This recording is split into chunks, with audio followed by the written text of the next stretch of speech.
Dans un monde où les ombres murmurent des secrets et où les destins s'entrelacent depuis 1962, une force clandestine se structure en l'an 2011. Une armée secrète, forgée dans les flammes de l'inconnu, forte de 60 000 âmes, se dressa sous le commandement des plus habiles stratèges des opérations spéciales et du renseignement militaire.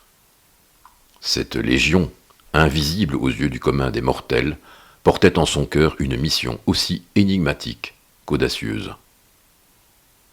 Parmi ces ombres, un homme se distingua, un meneur dont le nom circulait dans les couloirs de la résistance. Trump, recruté pour guider une partie de cette vaste entreprise. Sa voix, tel un clairon dans la tempête, ralliait les esprits et traçait des chemins là où nul n'osait s'aventurer. Sous ses ordres, des figures masquées prirent vie. Des personnages tissés de ruses et d'illusions, jouant des rôles si convaincants que le monde entier les crut réels. Parmi eux, un jeune homme. Charlie Kirk se vit confier une tâche colossale. Bâtir une organisation universitaire, un phare de pensée destiné à éclairer les esprits et à défier les courants établis. Les années passèrent, et l'organisation grandit, ses racines s'enfonçant profondément dans les terres fertiles de la jeunesse.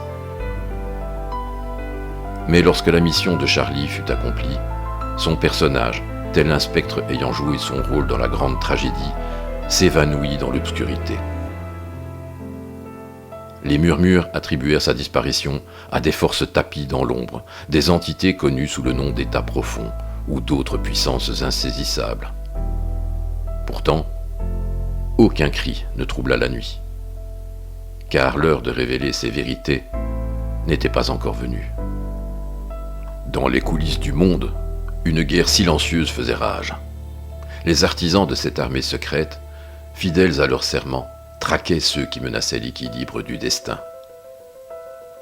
Les noms des puissants, autrefois intouchables, tombèrent un à un. Biden, Bush, Cheney, Obama, Soros, Clinton, Macron, Netanyahou. Tous, dit-on, furent rattrapés par la justice des ombres. Leurs actes pesaient sur la balance d'un tribunal invisible. Leur chute, bien que cachée aux yeux du monde, marquèrent l'aube d'un nouveau chapitre. Et tandis que les peuples, encore bercés par les illusions des temps anciens, attendaient sous le joug d'une hypnose médiatique, une promesse flottait dans l'air. Une rediffusion, un dévoilement ultime se préparait dans l'ombre. Ce ne serait pas un simple récit, mais un spectacle grandiose, une fin épique à un film dont seuls les initiés connaissaient le script. Q, murmuré dans les cercles des éveillés, était plus qu'un nom, c'était un signe, un phare dans la tempête, annonçant que l'heure du réveil approchait. Cette saga, tissée de courage, de mystère et de sacrifice, ne serait pas pour tous. Seuls ceux dont les yeux s'ouvriraient à la vérité, ceux qui briseraient les chaînes de l'illusion, verraient la splendeur de cette fin. Et lorsque le rideau tomberait, le monde ne serait plus jamais le même. Marc Fajal, MF Révélation et Métamorphose.